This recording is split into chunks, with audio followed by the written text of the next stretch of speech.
Olá, meu irmão, minha irmã. Obrigado por assistir a esta aula da nossa série Deus, Somente Deus, estudos sobre os atributos do Criador.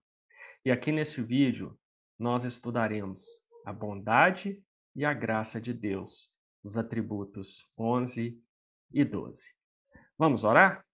Senhor, novamente te louvamos, porque, ainda que longe do ideal, esta tecnologia nos permite estudarmos a tua palavra, Senhor.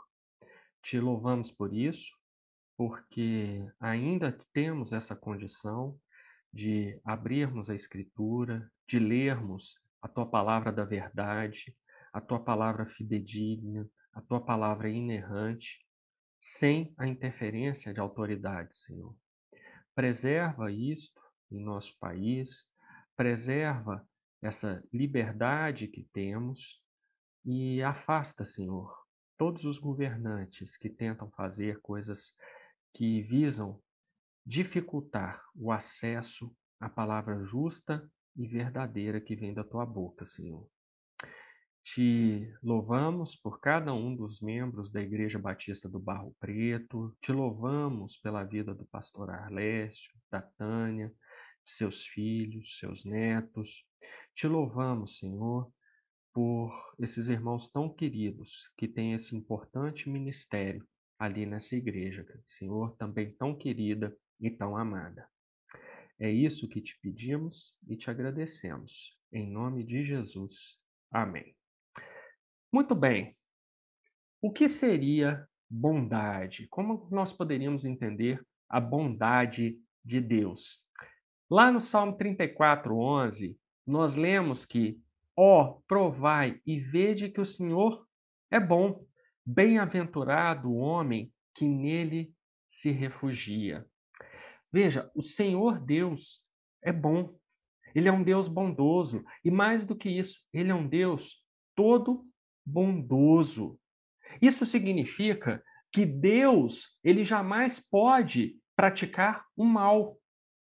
Tudo que Deus faz, tudo que Deus pensa, tudo que Deus fala é bom. O mal é contrário à natureza de Deus, então isso ele não faz, isso ele não fala, isso ele não pensa.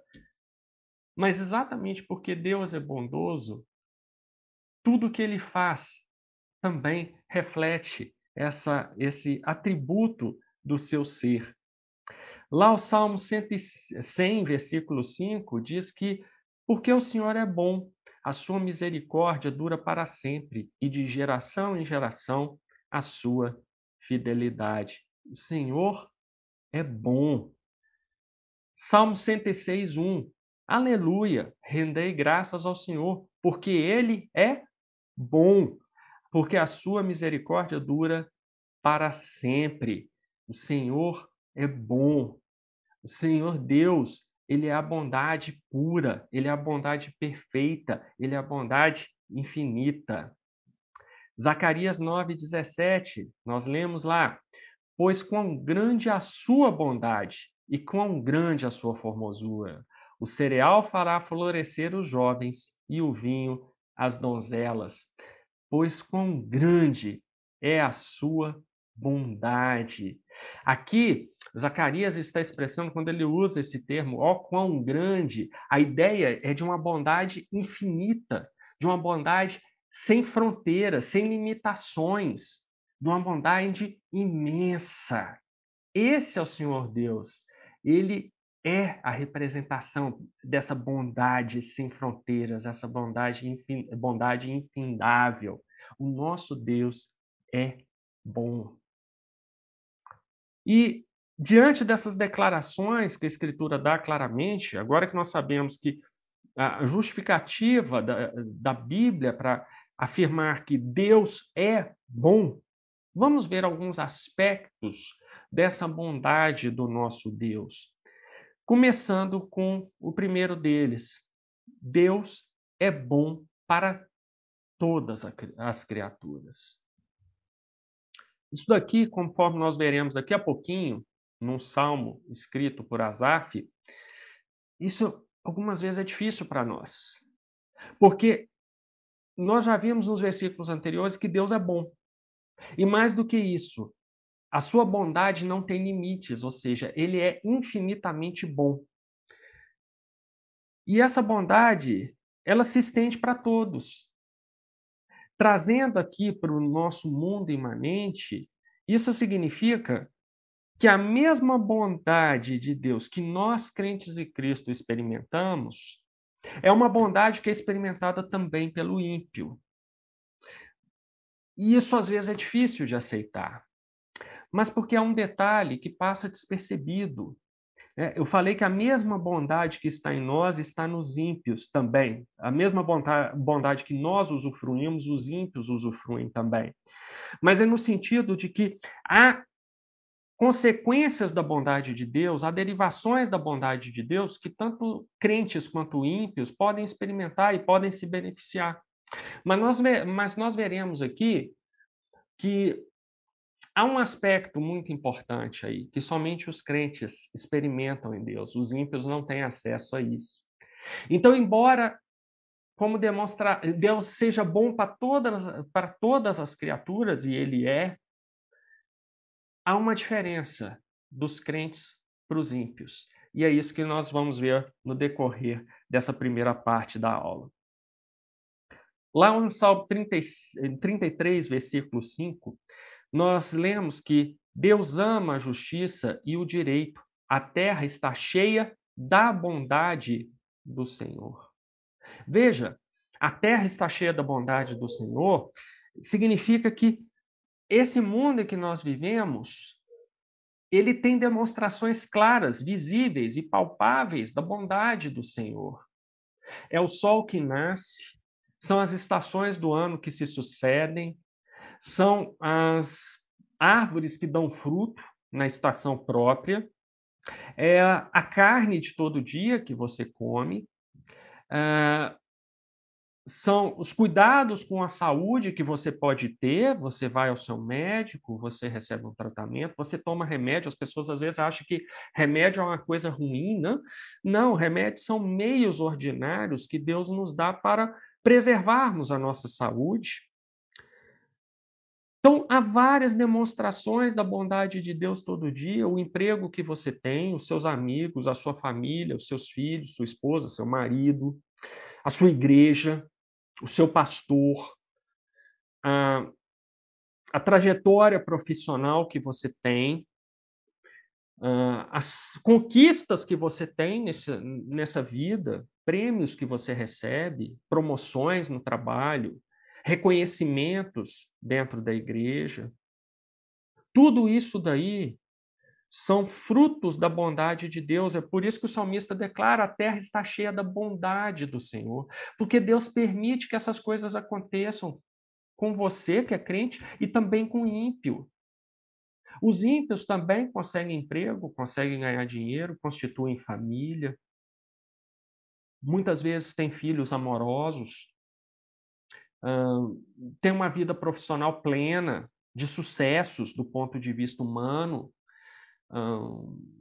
ficam satisfeitos com o seu trabalho. Isso tudo é um exemplo da bondade de Deus, inclusive para os ímpios, inclusive para eles. Porque nós estamos vendo, a terra toda está cheia da bondade do Senhor, não dá para escapar da bondade do Senhor. Justos e maus, eles recebem os efeitos dessa bondade, eles podem usufruir, melhor dizendo, dessa bondade do nosso Deus.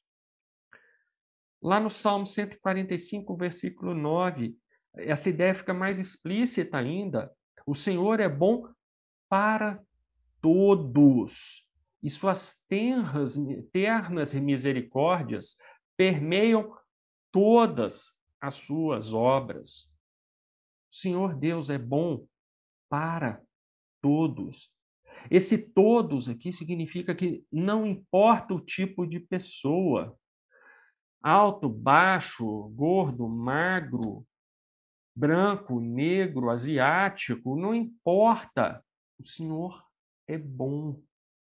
Como eu disse anteriormente, todas as pessoas têm acesso a, eventualmente, empregos, a ter uma família, a conquistar coisas nessa vida.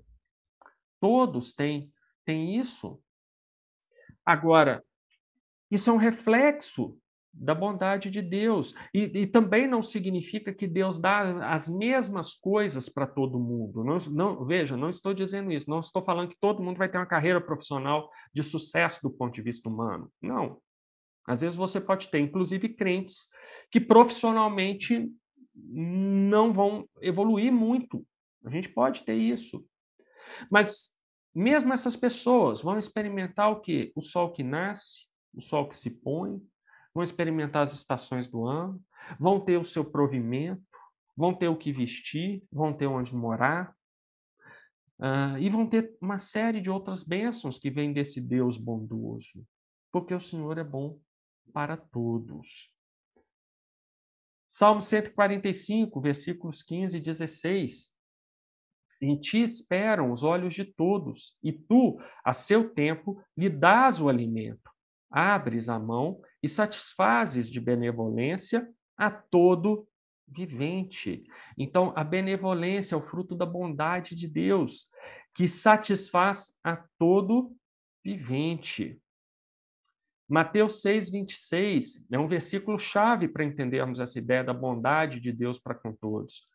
Observai as aves do céu, não semeiam, não colhem, nem ajuntam em celeiros. Contudo, vosso Pai Celeste a sustenta.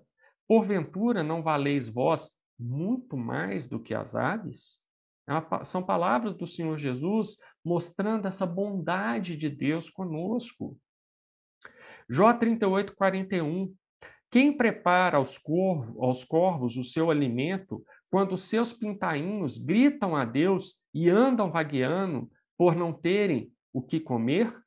Olha só, os pintainhos gritam a Deus e andam vagueando por não terem o que comer. E aqui Jó faz uma pergunta: numa situação dessa, quem prepara aos corvos o seu alimento? Quando essa situação extrema acontece? É uma pergunta retórica. Ninguém. É o próprio Deus que cuida da sua criação. É o próprio Deus que dá a providência necessária, porque Deus é bom. Salmo 104:27. Todos esperam de ti que lhes dê de comer a seu tempo. Ou seja, a bondade de Deus ela é tão grande que todos os tipos de pessoas esperam de Deus que ele lhes dê de comer a seu tempo, como fruto da sua bondade. Mateus 5:44. Eu, porém, vos digo: amai os vossos inimigos e orai pelos que vos perseguem, para que vos torneis filhos do vosso Pai Celeste, porque ele faz nascer o seu sol sobre maus e bons, e vir as chuvas sobre justos e injustos. Deus é bom para todas as pessoas. O sol nasce para todos. O nome de um livro famoso do escritor norte-americano Ernest Hemingway, aliás, um livro que eu recomendo que você leia, um livro maravilhoso. Deus, com a sua bondade, faz vir chuvas sobre justos e sobre injustos também. Deus não é um Deus que faz chover apenas nas terras do crente. Ele faz também chover nas terras do ímpio, nas terras daquele que blasfema contra o seu santo nome, daquele que persegue os irmãos da igreja em Cristo. Deus também faz nascer, porque Deus é bom e ele é bom para todos ao mesmo tempo. Atos 14, 16 e 17 diz que o qual, nas gerações passadas, permitiu que todos os povos andassem nos seus próprios caminhos. Contudo, não se deixou ficar sem testemunho de si mesmo, fazendo bem, dando-vos do céu chuvas e estações frutíferas, enchendo o vosso coração de fartura e o de alegria. Olha só, ele permitiu que todos os povos usufruíssem dessa bênção que a bondade dele derramou sobre todos. Veja que Deus bondoso, que Deus maravilhoso. É um Deus que dá essas dádivas a todos nós. Lá no Salmo 73, versículos de 3 a 12, nós lemos que: pois eu invejava os arrogantes, ao ver a prosperidade dos perversos. Isso aqui é um salmo de Asaf. E aqui Asaf faz um desabafo impressionante, que ele escreve exatamente aquilo que passa na cabeça de muitos de nós, quando nós vemos que Deus é bom para todo mundo, inclusive para os ímpios. Então veja só, continuando aqui. Para eles não há preocupações, o seu corpo é sadio e nédio. Não partilham das canseiras dos mortais, nem são afligidos como os outros homens. Daí a soberba que os cinge como um colar e a violência que os envolve como um manto. Os olhos saltam-lhes da gordura, do coração brotam-lhes fantasias, motejam e falam maliciosamente. Da opressão falam com altivez, contra os céus desandam a boca e a sua língua percorre a terra. Por isso, o seu povo se volta para eles, e os tem por fonte de que bebe a largos sorvos, e diz: como sabe Deus? Acaso há conhecimento no Altíssimo? Eis que são estes os ímpios, e sempre tranquilos aumentam as suas riquezas. Veja, aqui Asaf, e é muito interessante isso no Salmo, né, está expondo aquilo que passa muitas vezes na nossa cabeça. Esse certo desencanto com Deus pelo fato dele ser bom também para os ímpios. Por que Deus não é bom somente para nós que somos crentes? Né? Isso é muito interessante no livro de Salmos, porque em vários momentos há esses desabafos, e que eles estão lá registrando em Salmos porque aquilo foi inspirado por Deus. O nosso Deus não é um Deus que se sente ameaçado por esse tipo de pensamento. Pelo contrário, ele faz com que esse pensamento esteja na sua palavra para que séculos depois estejamos aqui juntos estudando o que Asaf quis dizer com isso. É um sentimento muito humano esse, de achar que essa bondade de Deus para todos, no final das contas, é injusta. Né? Deus deveria ser bom só com os crentes. Deus deveria ser bom só com os que o adoram.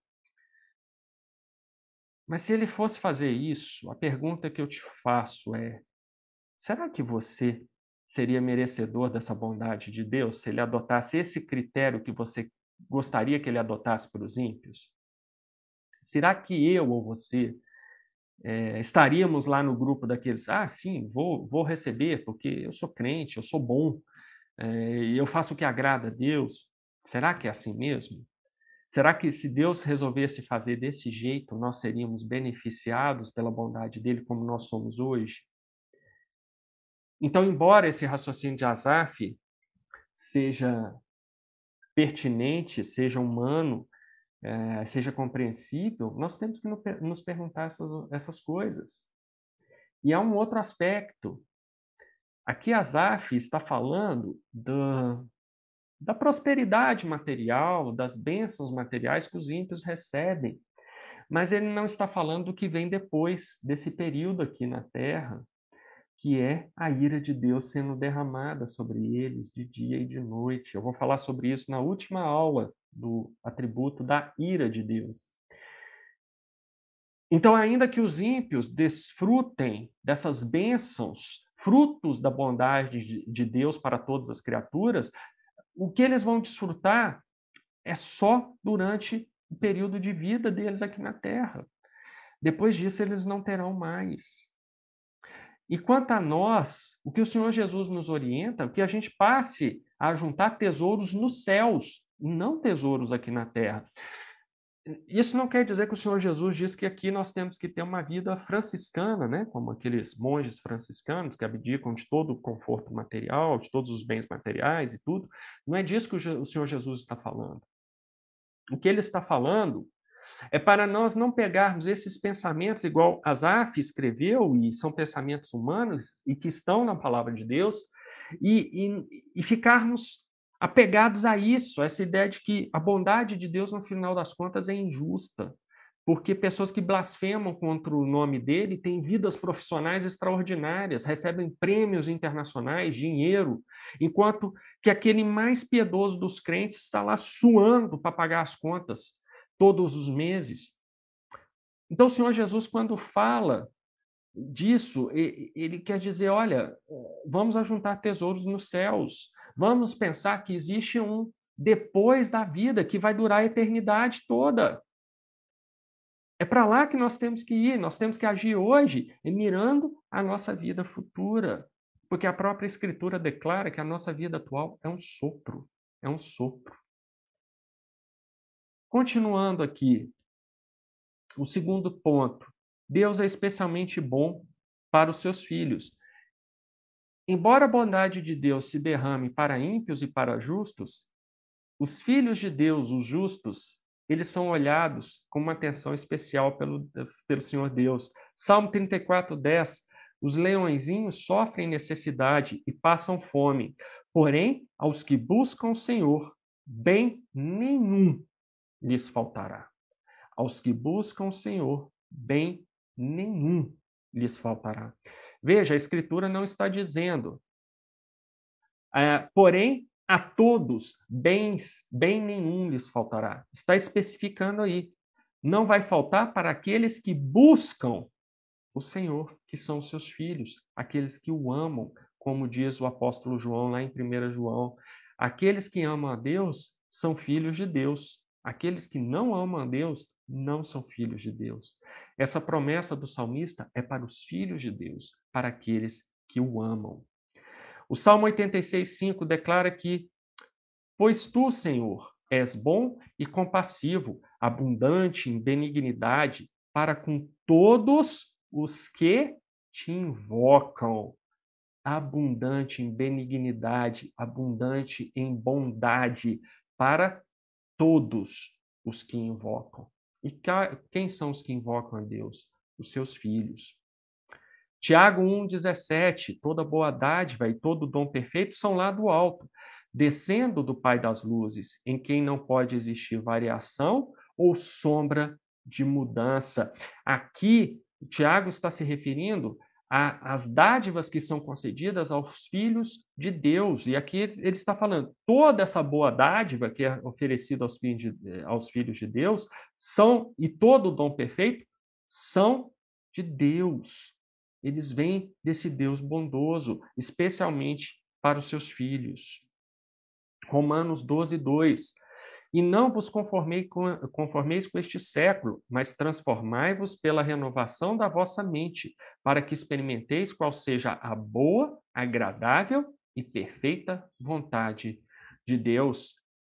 Se nós não nos conformarmos com estes séculos e nos transformarmos pela renovação da nossa mente, com a ação do Espírito Santo, porque no nosso estado natural nós jamais cumpriríamos isso, mas pela ação do Espírito Santo, nós seremos capazes de experimentar essa boa, agradável e perfeita vontade de Deus. Essa é uma promessa também só para os filhos de Deus, não é para ímpio.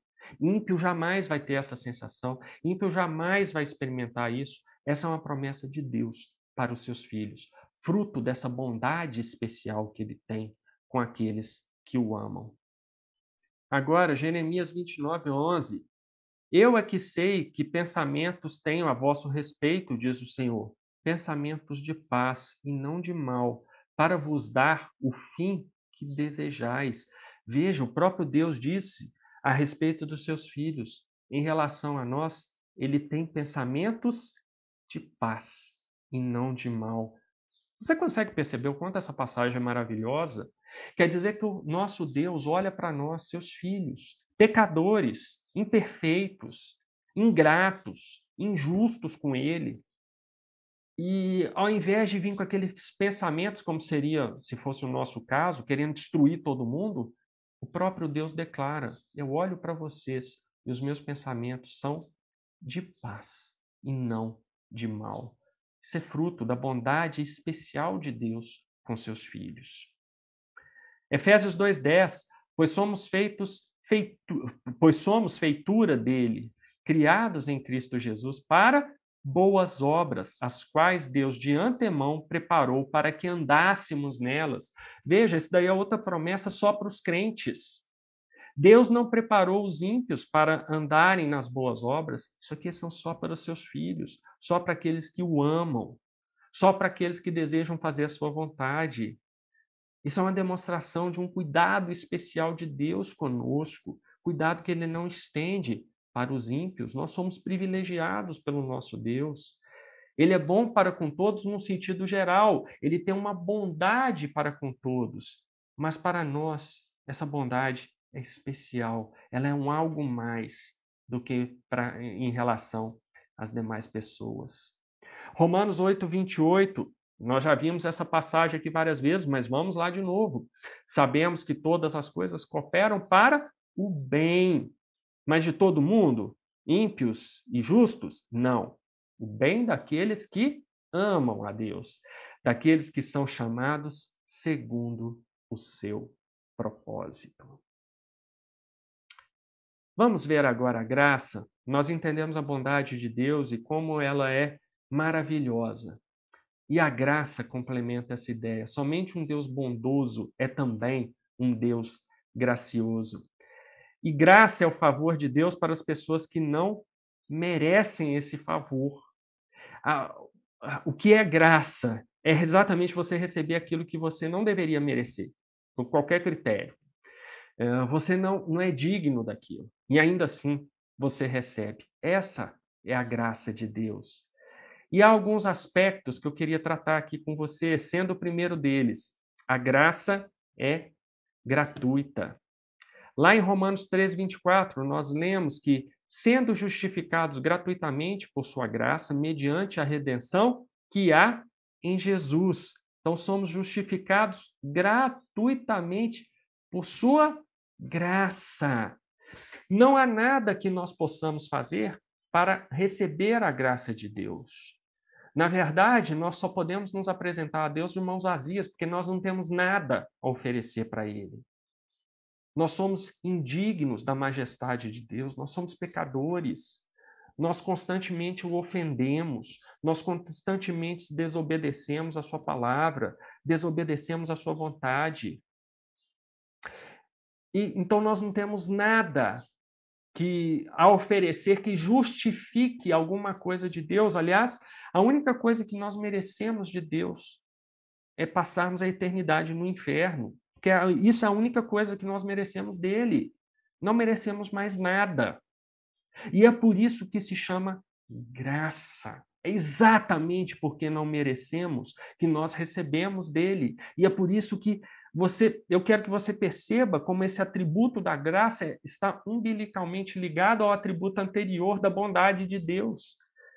Somente esse Deus bondoso é capaz de estender sua mão para criaturas que dele só mereciam a perdição eterna. E é isso que o apóstolo Paulo declara. Nós somos justificados gratuitamente, nós não precisamos fazer nada. Nós não precisamos pagar uma mensalidade, nós não precisamos entrar num plano de graça. Não precisamos e pagar ali uma taxa para manter aquele plano ativo. Nada disso. A graça é gratuita. Romanos 11, 6 declara: e se é pela graça, já não é pelas obras. Do contrário, a graça já não é graça. Ou seja, não é nada do que nós fazemos, é graça. É graça. Nós a recebemos de Deus sem merecer. Por isso, ela é graça. Efésios 2, 8, 9, a passagem áurea da graça de Deus. Porque pela graça sois salvos mediante a fé.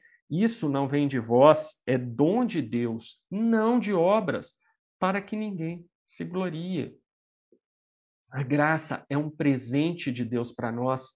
Não é pelas nossas obras, não é por qualidades que nós eventualmente tenhamos, porque não temos perante Deus. Então, nós não podemos nos gloriar de sermos alvo da graça de Deus, porque nós não a merecemos.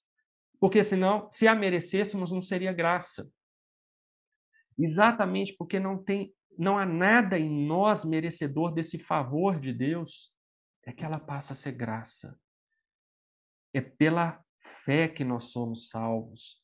É pela graça que nós somos salvos mediante a fé. E isso é um dom, é um presente de Deus, não porque tenhamos feito nada para merecer. Outro tópico, a graça é eterna. Lá em 2 Timóteo 1,9, nós vemos que nos salvou e nos chamou com santa vocação, não segundo as nossas obras, mas conforme a sua própria determinação e graça, que nos foi dada em Cristo Jesus antes dos tempos eternos. Temos aqui, então, novamente a ideia que a graça não depende das nossas obras, não depende de eventuais qualificações do seu currículo, não depende de nada disso. A graça nos foi dada conforme a determinação de Deus em Cristo Jesus. E mais do que isso, antes dos tempos eternos. Isso daqui é uma expressão para se referir que essa graça é eterna. Ela sempre existiu. Não houve um momento em que Deus Pai, Deus Filho e Deus Espírito Santo tivessem resolvido, agora vamos agir dessa maneira, vamos inventar a graça. Não foi assim. A graça é eterna, ela sempre existiu. Outro tópico, a graça é soberana. Lemos lá em Êxodo 33:19. Respondeu-lhe: Farei passar toda a minha bondade diante de ti e te proclamarei o nome do Senhor. Terei misericórdia de quem eu quiser, de quem eu tiver misericórdia, e me compadecerei de quem eu me compadecer. A graça de Deus é um ato soberano dele. Ele estende a sua mão graciosa para quem ele quiser, sem necessitar dar qualquer tipo de explicação. Nós já estudamos aqui a soberania de Deus, e esse Deus soberano é o Deus que decide quem será merecedor da sua graça e quem não será, para quem ele a dará e para quem ele não a dará. Romanos 11:5. Assim, pois, também agora, no tempo de hoje, sobrevive um remanescente, segundo a eleição da graça. Quer dizer, essa ideia da eleição da graça é que Deus soberanamente escolhe quem receberá a sua graça. Efésios 1:4-6. Assim como nos escolheu nele antes da fundação do mundo, para sermos santos e irrepreensíveis perante ele, e em amor nos predestinou para eles, para a adoção de filhos, por meio de Jesus Cristo, segundo o beneplácito de sua vontade, para louvor e glória de sua graça, que ele nos concedeu gratuitamente no amado. Então, veja, mais uma vez, a ideia do ato soberano de Deus. Segundo o beneplácito da sua vontade, ele escolheu antes da fundação do mundo, ele nos escolheu antes da fundação do mundo para sermos santos e irrepreensíveis perante ele. Tópico 4. A graça é extensiva. Lá em Tito 2:11, nós lemos que porquanto a graça de Deus se manifestou salvadora a todos os homens. Veja, aqui Paulo escreve a todos os homens, mas ele não está defendendo uma graça universal. Não é no sentido de que ímpios serão merecedores da graça de Deus, não é nisso. A todos os homens é uma expressão que seria melhor representada por a todo tipo de pessoa. Não importa se brasileiros, norte-americanos, se pessoas que são ricas, são pobres, são da classe média e etc. Não importa o tipo de pessoa. A graça de Deus se manifestou, ela se manifesta para qualquer tipo de pessoa indiscriminadamente. Deus não escolhe para seus filhos apenas aqueles que têm uma determinada característica física, por exemplo. Qualquer pessoa pode ser escolhida como filha de Deus. Então é isso que Paulo está enfatizando aqui. A graça de Deus se manifestou salvadora a todo tipo de pessoa, e não a todas as pessoas, mas a todo tipo de pessoa. Quinto ponto, a graça é mediada pelo Senhor Jesus. Lá em 1 Timóteo 2:5, nós lemos que porquanto há um só Deus e um só mediador entre Deus e os homens, Cristo Jesus, homem. Só o Senhor Jesus é mediador entre nós e o nosso Deus. Romanos 5:5. Todavia, não é assim o dom gratuito como a ofensa, porque se pela ofensa de um só morreram muitos, muito mais a graça de Deus e o dom pela graça de um só homem, Jesus Cristo, foram abundantes sobre muitos. e o dom pela graça de um só homem. Então veja, Jesus aqui como mediador dessa graça, e por causa dele, ela foi abundante sobre muitos. O último tópico sobre a graça de Deus, ela é salvadora. E aí nós lemos lá em Romanos 3:24, sendo justificados gratuitamente por sua graça, mediante a redenção que há em Cristo Jesus. Jesus Cristo é a nossa redenção. E essa redenção é possível porque em Deus fomos justificados gratuitamente por sua graça. E por causa disso nós temos a redenção no Senhor Jesus. Atos 15:11. Mas cremos que fomos salvos pela graça do Senhor Jesus, como também aqueles o foram. E essa é uma verdade. Fomos salvos pela graça do Senhor Jesus. Para terminar, Tito 3, versículo 7. A fim de que, justificados por graça, nos tornemos seus herdeiros, segundo a esperança da vida eterna. É a graça que nos leva aos pés da cruz. É a graça de Deus que torna possível a nossa redenção, a nossa libertação do pecado e a nossa entrada na vida eterna com o nosso Deus. Próxima aula nós falaremos sobre o amor e a presciência de Deus, mais 2 atributos já caminhando para o fim dessa nossa série de estudos. Vamos orar? Senhor Deus, mais uma vez te agradecemos por esses breves momentos de estudo da tua palavra. Muito obrigado, Senhor, porque são palavras fortes, palavras que nos enchem de júbilo, de esperança, mas que também, Senhor, enfatizam a nossa pequenez diante de um Deus tão bondoso, de um Deus tão gracioso.